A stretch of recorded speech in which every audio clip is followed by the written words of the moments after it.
About 4 years ago, the word metaverse started appearing in some of the vernacular, and I decided, oh, I'm going to go study the metaverse and figure out all the security and privacy issues going on in it. And that's where I began. That's not where I ended up. I ended up going through a very exceedingly emotional experience that completely redefined me as a human, what my perception of reality is. And it took me down some dark places and some depressing places, but also some very enlightening places. And I'm going to walk you through some of the places that took me. And for the details, obviously, can't do them up here. Which button am I pressing? There. Okay. So I'm going to walk you through. So the idea of Metawar, some people have called it in the military the cognitive warfare. It's been called brainwashing. It's been called all sorts of different terminologies over the years at the nation state level. But ultimately, Metawar is about manipulating your reality in control by somebody else. And part of the issue that we're facing today more than ever is he who controls the technology controls the narrative. He who controls the technology controls the narrative, controls and manipulates reality. That's all part of the job. That's what Metawar is. That's what convincing is. That's what politics is. That's what all the things. They're all pieces of this. And gets involved very heavily with what is reality, what is a belief system. And ultimately, what we're building right now is the most addictive technology known to man. Completely addictive. And we're going to go through how this technology and what we're doing with it and how manipulating reality is an addictive process. When people talk about the metaverse, they tend to think of three-body problem, one of the Roblox types of environments or the holodeck. But really, the metaverse is about immersing you in a believable experience. It's about the narrative. It's about storytelling. And storytelling, imagine going back 2,800 years. And it's a beautiful, beautiful star-filled sky. And Homer is sitting around a fireplace with all of his buddies. The fire is crackling, and he is telling them the tales of brave Ulysses and what happened to Troy. They are captivated. They are part of the experience. A good storyteller will immerse you in that story, regardless of technology. So done by voice alone, and we certainly see the power of our orators. They immerse, they change reality through storytelling. Then along came writing, and writing just became another technology to immerse people in a believable experience. And we all go through this. So you're reading a great novel that you're really, really into. You are unaware that you're in a new reality, that your reality base has shifted. The only time you notice it is when you are pulled out of it to grab a glass of water or have some chips. When you are removed from it, when you're watching the big screen TV in your living room, and you're immersed in this great, thrilling movie of whatever kind, and you only realize that you were part of it once you were pulled out of it. When you're reaching for a snack or something, and you go, oh, well, no, I'm in my living room. And then, depending upon the scale and skill of that storytelling, you get more and more immersed back into it, and it's this back and forth shifting between realities, regardless of the technology involved. As the prior speaker was talking about, nothing is really new. Metawar is not new. Storytelling is not new. It's how we are going to be abusing it. And this is the ultimate that we think about. Is this ever going to be achievable? They talk about it, and it's like, it doesn't matter. Right now, today, it doesn't matter.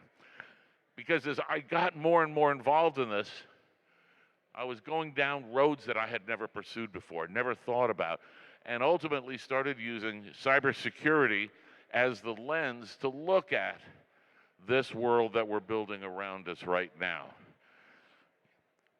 Just because it's in your head doesn't mean it's not real.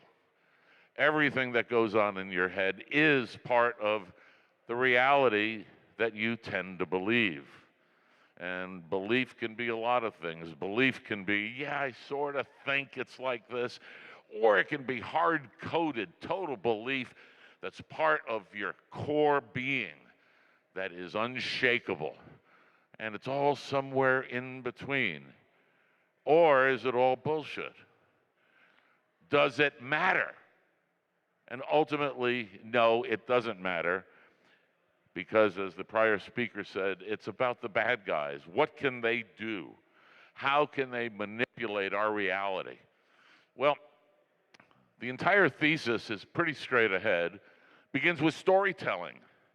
And storytelling creates a believable experience, which creates a degree of reality distortion, your perception, your belief, your immersion in the book, in the movie, in the conversation. And then we have a thing, we talk about disinformation, and we'll address it briefly, but the real problem is not disinformation or misinformation. The real problem is too much information. And when we examine human beings as a carbon-based system, we get some very, very interesting answers that pop up. And once we have that, then those are the tools for manipulation in order to create an alternate reality, to shift you to another belief system, to shift what your core tenets are. And it's done through reward. We all have had kids, and even though if you haven't, you've seen kids, and reward. We all operate on a reward basis. And that reward creates addiction. Just part of the process, whether it's drugs, alcohol, or any sort of tacit reward, NFTs, doesn't matter. The belief that the reward has value, that creates addiction, and once you've got that, you're in rinse and repeat compliance, and you've shifted somebody's reality. The interesting thing is when you start looking at human beings as systems, some interesting answers come up, and our reality, everything that you see in this room, just take a gander around, comes into your sensory system at 11.1 megabits per second. That's it. That's a shitty MP3 file. Yet we have a pretty good, clear version of what's going on. And that's visual is 85% of what we believe to be real. And then audio, another 15%. And then the other bits, while they're exceedingly important and talk to the emotional portion of our brain, are very, very slow. They do not consume a lot of bandwidth. The majority of the bandwidth of that 11 megabits is optical. So when we hear about people that are vision deficient, how does that 11 megabits change your perception? How does it change your input system into we as a black box, as the prior speaker was talking about? AI, we built AI in our own image and we don't like what we see, but the behavior is the same. And then we have some other senses, vestibular, which is balance, proprioception, which is how I relate to the universe, the physical universe. So when you're walking, you don't run into people. And then interoception is all of the senses inside the body that tell us a lot of how we feel, physically feel, the physiology. So these are all different types of senses. But the key is 11 megabits. That's it. And that creates our reality. So now what we're adding is all sorts of cool tech. We're adding a feedback loop. We're adding OODA. And imagine gaming. So you've got the game going, but it's a racing game. So you've got monitors all the way around you to give you that immersive feeling. Steering wheel shakes with the road, the virtual road. Your seat may be shaking depending upon the degree of haptics that are provided in the tech. And that's how racing drivers are trained. That's how airplane pilots are trained. This is how we train people to have that experience, shift their reality so that it becomes a little more hard-coded in their behavior. But the negative portion of this is when we look at the huge amounts of data that are being picked up from us physiologically in order to create that loop, that starts creating danger. And its PII is going to become almost meaningless. PII is going to be and is being replaced, and if you read some of the comments made from Zuckerberg and other sorts of companies that are involved in that space, they openly are admitting that they are building addictive technologies, and they're picking up all of our biosensors, the feedback mechanisms that tell them exactly how we react to any given stimulus. And it becomes an OODA loop between us, the carbon-based system, and the silicon-based system, whatever is in control. It could be an IFTT system, it could be an AI, it doesn't matter. It's the silicon systems that are using that feedback from our physiological systems. Apple last year patented their next generation of earbuds. It has 38 biosensors in it.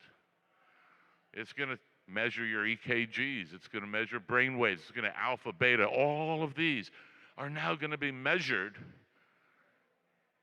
based upon your reaction to the content that is coming down.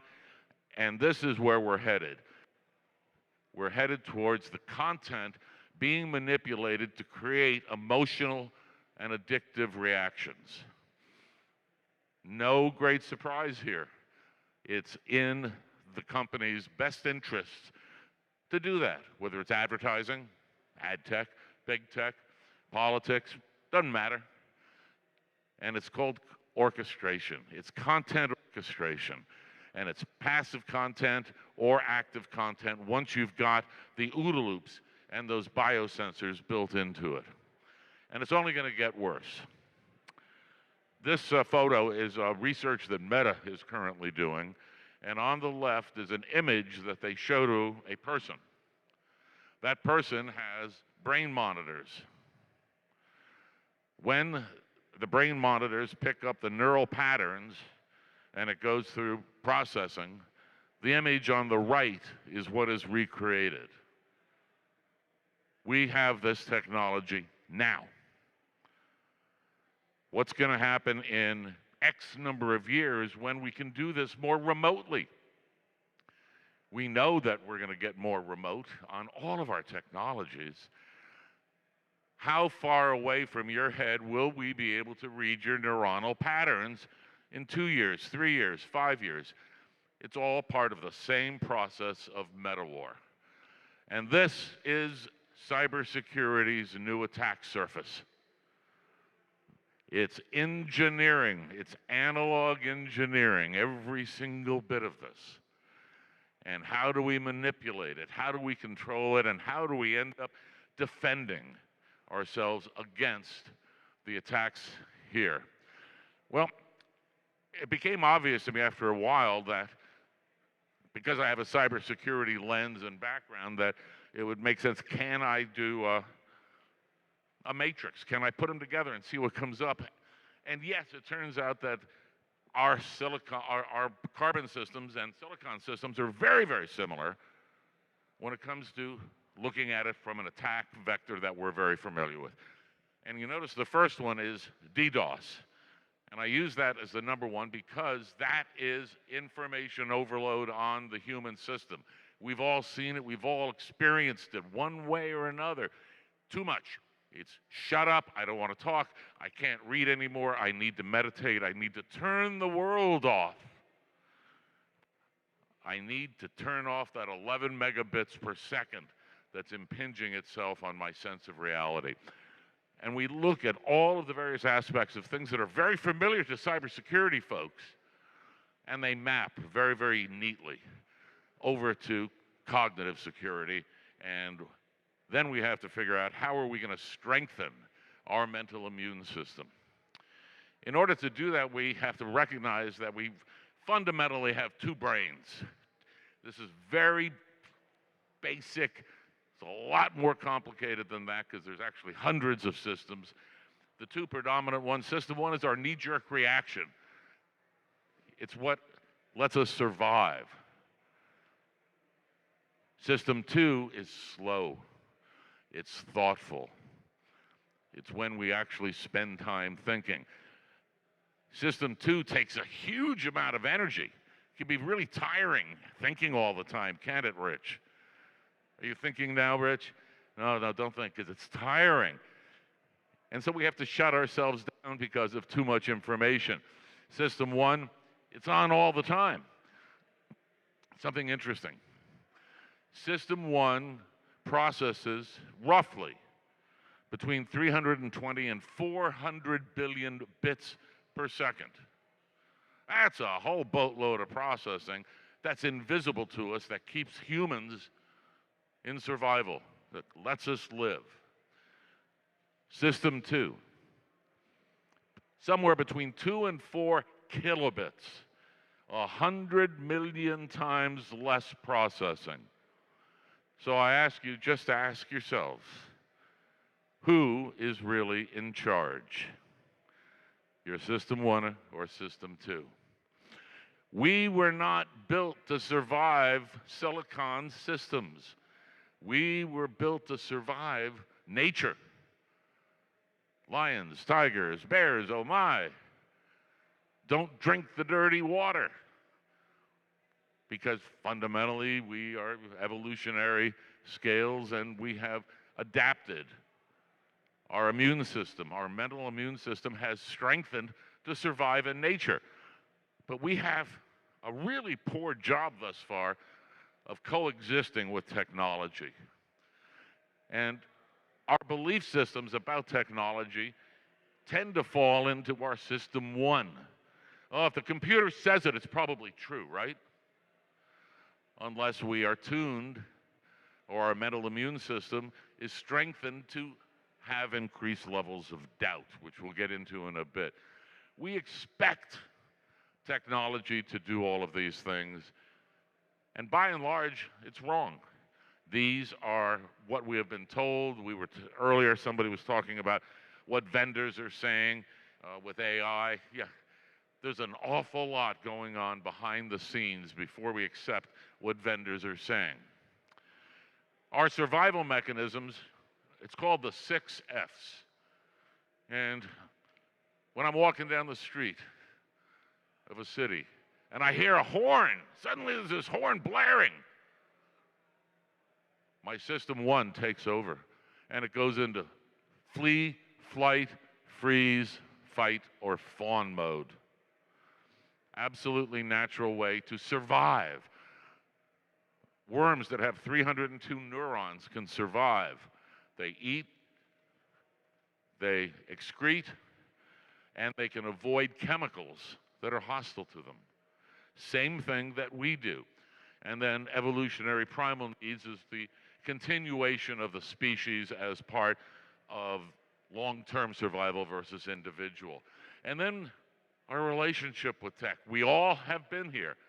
While we're geeks, sometimes we hate this crap. Sometimes, no, why aren't you working? Why didn't you pay John the $25? Why couldn't you follow the... And we all go through it. I've been battling a government system recently. It's a website, and it's just, I hate it. But we have all of these mixed emotions, and these emotions are all part of our system one automatic built-in reactions, independent of careful thought, because when we step back and think, or we've told our kids, calm down, take a minute, count to 10. Or as my wife tells people, he'll think about it for 3 or 4 days and he'll come around to the right answer soon enough. Same argument. These are the disconnects that we've got between our analog carbon-based systems and whether they're analog or digital-based systems. These are the disconnects: information overload, TMI, stress and anxiety.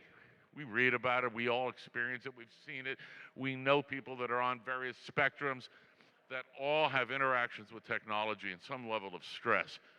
And we stress also, some of us, about behavioral algorithms that are making the choices for us. All of the algorithms that big tech, ad tech has driving everything. And it's not in our control, and then that exacerbates even more anxiety. I said earlier about PII going away. What we're going to have instead, PIB, personally identifiable behavior. So whenever I impinge or orchestrate content into that 11 megabit input to your sensory systems, it is going to be able to be 100% or approaching 100% predictable as to what your reaction is going to be. So that's why at Walmart used to be 7 kinds of peanut butter. Now there's only 2 or 3. Why? Less information overload, faster to make a decision, because when you have information overload, decisions are sometimes put off, and that costs the vendors money. So it's all about the dollars and cents and getting people to think that they're making their own decisions when they're really not. Digital addiction. We're addicted to this stuff. How many of you are on your phone right now? How many of you are lying to me? We all do it. And we addict our kids. We addict our kids, and we encourage it. We encourage it. And ultimately, the biggest difference between us and technology is time. Tech runs about 1 million times faster than we do. When you look at OODA loops, and for those of you from the military, the OODA loop from John Boyd's work in 1984, in an OODA loop, the faster guy wins. If you're slow, you lose.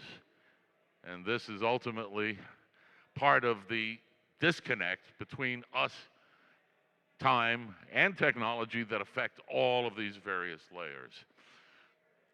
So I remember having this many, many years ago, say, I can't wait to be able to know everything and have everything at my fingertips. And obviously there's been some issues that have gone on with TMI. So I use roughly 1956 as the beginning of the information age. It's an arbitrary date because I found a cool free picture of a 5 megabyte drive that weighed like 2.5 tons. And I thought, okay, that's a pretty good time. But when we start looking at what's happened from that date, 1956, and project out to the future, see, a zettabyte is 1 billion terabytes. I can't conceive of that amount of data. I don't know if anybody else can. It's like insane amounts of data or money. But the curves, and where are we today? Right now, we are just kind of down in here. And what's going to happen? The hockey stick is going to nail us even more. Too much information. How do we deal with it all? When you look at all the information that is potentially going into humans, more than 99% of it is useless. It's bullshit. It's deception. It's any of those things versus what you really need, what you really want. How do you filter this out? It's TMI. It's not disinformation or pure bullshit. And bullshit, by the way, is now in a real academic term to encompass another version of misinformation and disinformation when the person who's putting forth the bullshit actually has no clue what they're talking about whatsoever. We all know some people like that. So Cambridge has done some amazing studies. They really have been at the forefront of the entire issue of strengthening the cognitive immune system, that part of that system 1. And they started a test, and this began back, I think it was 2017, 2018. It's still up. Feel free to go on up to it. And they were focusing at that time, because of the politics in the United States, they wanted to measure people and their likelihood to believe misinformation, disinformation. And so their study concluded that self-identified people, this was all, whether you're a Democrat, Republican, you self-identified, they found that people on the conservative end of the spectrum are 250% more likely to believe bullshit. That doesn't help things at all. Then we're going to throw some AI at it now. I'm not going to get into all the details of AI, but when we have low quality information being disseminated in vast amounts, what they found, and these again is some studies that are being done here in the US, that being able to turn on those bots, the AI bots the lady was speaking about earlier, creates low quality information, turns it into effectively pure noise. Too much information, where how do you filter through it all? And we all do that today. I mean, with all the headlines that come on our phones. Yeah, they're compelling, but how many of them are, is it misinformation, disinformation, real? What is it? Who knows?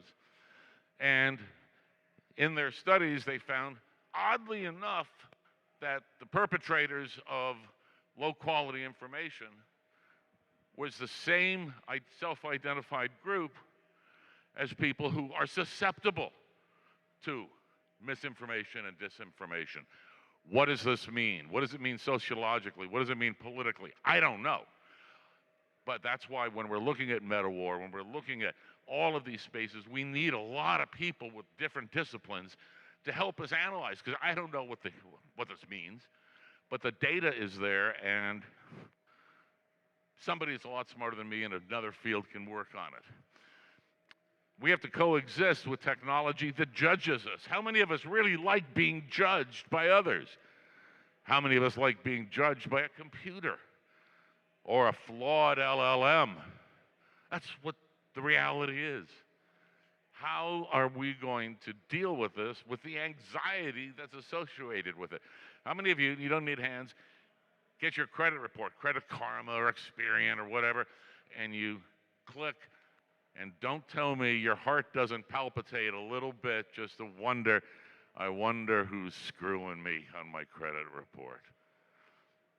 I wonder if I'm going to miss my airplane. I wonder if all of the websites are giving me the correct details. How do we deal with this? And then we add batteries and addiction. Battery, FOMO. FOMO is a sales technique that works remarkably good, especially on younger generation. It's the, I was there, I own one, God, I have jeans that have the right logo, and terrified of losing your batteries. How many of you have extra batteries? Right. Yeah, we're geeks. Yeah, I mean, I got one that would power my computer probably for 4 weeks, just because of fear of losing my batteries. And we all carry too many cables to make sure that we can plug in wherever we go. That's addiction to this technology. Then we add AI on top of it. I'm not going to get into that, but basically, we don't know how it works. Yet we want to trust it. We don't know how it works. We don't know how it processes. The designers don't know how it works. Yet everybody wants to use it. I went to CES, Consumer Electronics Show in January in Vegas, just to see new tech. AI everywhere. And the one that really confounded me is, why does my pool sweep need AI? But they had a whole booth there with AI pool sweeps. And I got to figure that somebody is over-designing and underutilizing. Apparently, some AIs think I'm with Starfleet still. And never know. And what happens if AI gets angry? What happens? We know AI hallucinates. We know that it has some level of correlative emotion, but we don't know how to define it. We don't know how to measure it. Yet we allow it to make decisions for us. And what if it gets pissed off at us? I'm not going to go all Terminator on you, because there's a lot of other things that could be done a lot more subtly than what happened there. PIB is where cybersecurity people can do things now. And in many cases, PIB, if you're building in any sort of feedback loops into any of the enterprise applications, and that includes just AI that can monitor keystrokes, can monitor the behavior of your staff. Do you want this as part of your enterprise weakness? Do you want this to be a new vulnerability by putting AI into the most benign places where the results may not be so benign, because we also don't know how to predict the benignness or potential hostility or failure modes of AI. We don't know. You gotta try it. What was it? Microsoft's racist bot. Didn't know it was gonna be a racist bot, and 24 hours later, oh geez, that's not a good bot. We gotta fix that. Gotta try these things. When it came to drugs, Reagan years, Bush years, and they said just say no, because it's an addiction. If they say just say no, that makes it sound like the responsibility is on the part of the person who is afflicted with a particular addiction. Well, we are addicted to a lot of this stuff. How many of us can say, no, I'm going to turn my phone off for a week? Or does that create palpable tension because you're now disconnected? Back to anxiety, addiction, all of these in the Metawar thesis tie together. How many of you would give a 6-month-old a pacifier laced with either a little methamphetamine or maybe a little cocaine? Show of hands to everybody from Appalachia. No? Okay. If we don't do that, why do we give 8-year-old girls the digital equivalent? Every time a like is done, there's a release of serotonin in the brain. And what does that say? Serotonin says, give me more. Give me more. This is the addictive digital opioids that we're enabling entire generations with. How do we stop it? Cut the loop. Cut the loop. Same thing that if you cut the supply chain in drugs, in theory, you're going to cut the loop. You're certainly going to hurt the loop if you do it right. We haven't done a terribly good job. But in these cases, what if the like button was no longer legal because it is a drug delivery system? Is that feasible? I think Meta's going to push back on that. Anybody who's trying to make money from addiction, those of you that may have not read the book, it's called Hooked. It is one of Silicon Valley's Bibles. And fundamentally it says, if your new product, service, software, whatever you're building and want to get VC money for, is not highly addictive, you will not get funding. That is part of how current capitalism is working, based upon human frailties and addiction. We're designing it in all the way.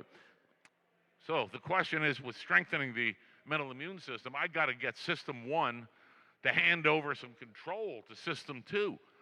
So that freeze with the car on a city street. What happens next?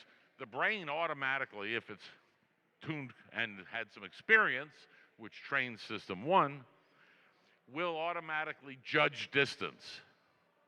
Our hearing center is very, very fast, and it can judge distance, and it will say, oh, wait a minute, it's 3 blocks away. Oh, it's 10 feet away. My System 1 is going to react very, very differently in either one of these cases. So how do we engage this System 1, System 2 alternative path in order to make people or help people defend this?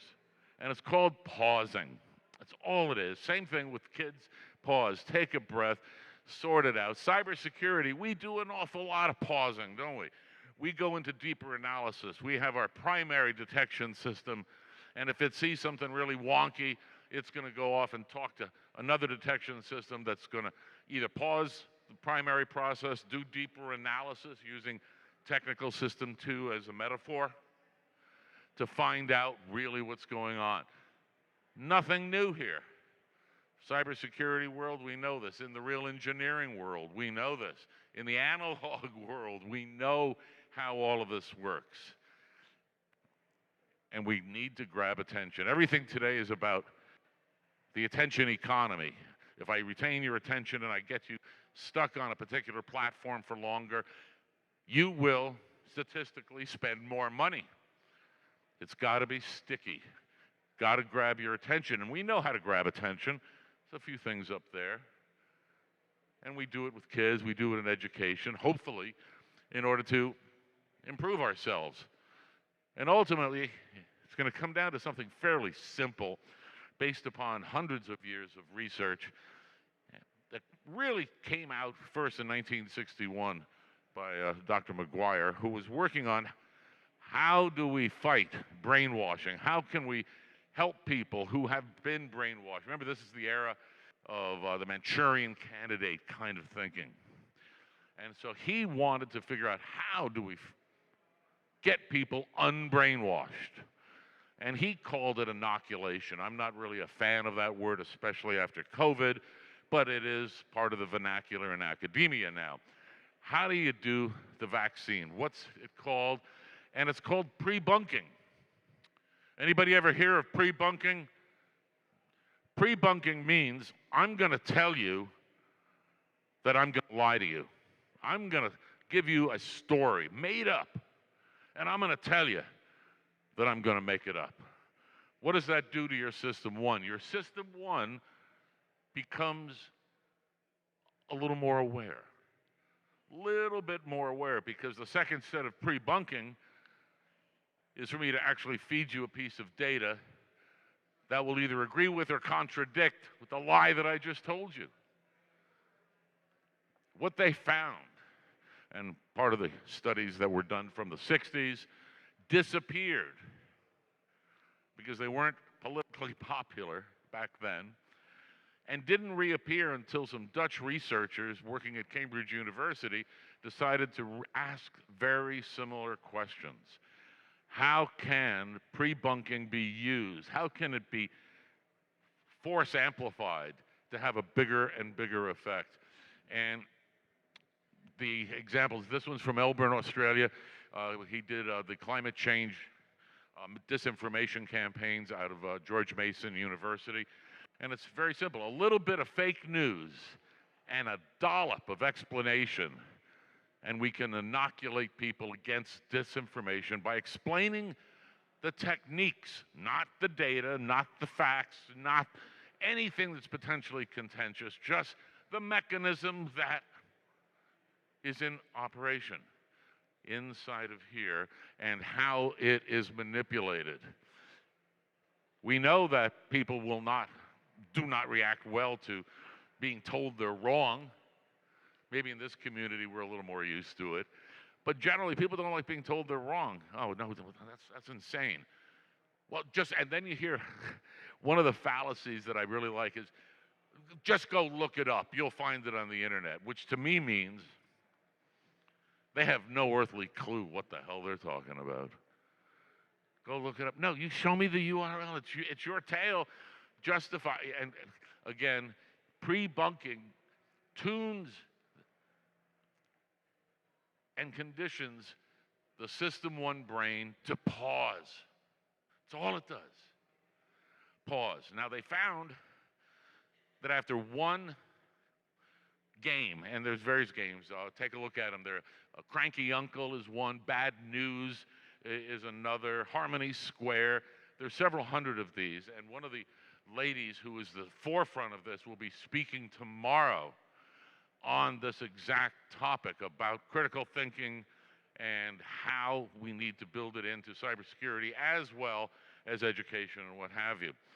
So We know that we have to do something different, and they found that after one inoculation, one game, that the likelihood or susceptibility to bullshit was reduced by 51%. That's pretty remarkable. Now, there's a time degradation, of course, if you guys are familiar with time-based security, time degradation and efficacy curves. They all map. It goes back to Ebbinghouse's educational work in the 1860s. So everything we're talking about here is based in hard, provable science. And the pre-bunking has its own OODA loop, of course, because everything has an OODA loop. Because if it's not an OODA loop, it's not going to live, it's not going to survive. No system can live without OODA loops. Here's what you're going to be hearing about from Melanie, Professor Tracy King tomorrow, and how she has been very, very successful using the after the pause techniques to be able to further make System 1 more resilient to cognitive attacks. We know how to do cyber ranges. We've been doing them for 20 years. Blue team, red team, bam, let's go cyber each other, defender, attacker. We have the technology to do the same thing using information fields and an information battlefield. All we have to do is do it. We have the technology. Cybersecurity provides us a great path for this. One of the things I know a lot of us have heard, and I'm going to use the word, hopefully there's no too many kids in here. We've all said it, I just don't give a fuck. I give zero fucks about that. And that's kind of common in our world. And when we have TMI, one of the first questions that System 1 needs to really ask is, do I give a shit? Does that matter? Do I care who Britney Spears is dating this week? Do I really care? Click yes, click no, ignore. Critical ignoring will save huge amounts of overload, TMI to the brain, and the susceptibility to bullshit, misinformation, and disinformation. And then turning off the algorithm. How are we going to do that? That's going to require policy. GDPR people, the European Commission, are already working on this. Here in the US, unfortunately, we're not. For those of you who would like to know where some of this thinking and what is actually happening today, I'm going to read the quote because I know it's hard in the back. This is written by Yuri Bezmenov. He was a leading propagandist for the Soviets from the late 50s until he finally defected to the US, and he wrote this in 1984. Says, what it basically means, and he's talking about indoctrination, means to change the perception of reality of every American to such an extent that despite the abundance of information, no one is able to come to sensible conclusions in the interest of defending themselves, their families, their communities, and their country, which unfortunately rings close to home these days, not only in the US, but overseas as well in some other countries. So in my travels, and I've spent a fair amount of time in Europe, started investigating how much public effort, public funding, government funding is involved with working on this issue. Misinformation, disinformation, cognitive strengthening, all of these things. And I asked the question because when I was over there, I kept getting introduced to people in fields and in areas that I was unaware of even existed. And it was a huge metanoia to me to find out what's going on. So, UK, EU, throw out a number. How many programs, publicly funded or active overseas now? Throw a number out. 42. So you've seen a movie. Good for you, sir. Any other numbers? 2. EU, UK spending roughly 5 billion euros a year on cognitive defense. 5 billion a year. Cooperation, private sector, public sector, and academia. So policymakers are in the middle of it. Okay, over here in the US, how many? 5? Can you defend that? You Google that? Anybody? Any efforts were shut down beginning in 2022 under political forces referring to this type of study as being the censorship industrial complex. All the funding from the NSF went away. Academic funding went away. Stanford Internet Observatory finally 2 months ago got beaten to a pulp by politics and is out. We have none in this country right now. This country is cognitively defenseless against any sort of attacks. So over there, they're prepped. They are getting things going. They're moving. And over here, we have nothing. From a national security standpoint, I started revisiting this, echoing some of the work I did 35 years ago on information warfare when everybody called me a chicken little. Cyber war, Winn, what's wrong with you? It's never going to happen. Well, it's happening. It's happening again. And this time it's with cognitive warfare, with not just propaganda as we experienced in the pre-information age in the 1960s, but it's happening on steroids now with technology and the history and Bezmenov's input, and we are following Bezmenov's trail. So we are defenseless by choice. We have a map. I'm not saying this map is the map. I'm saying this is my notion of a beginning for a discussion on how to actually get something done, whether it's here in the US, whether it's in Europe, whether it's in the UK, or any place else that has these disconnects between silicon and carbon-based systems. The approach should roughly be the same. We need the cybersecurity community. We need the hacking community. We need policymakers, technologists, psychologists, experimentalists, sociologists, anthropologists, because we are in brand new territory. We know how to attack. We don't know how to defend so well. And if we don't learn to coexist, this very well could be an existential threat to the independence of carbon-based systems. Thank you very much for your time, and I will be happy to talk to anybody throughout the conference, and we'll get up for the next one. Well, I'll meet with you all later. I got to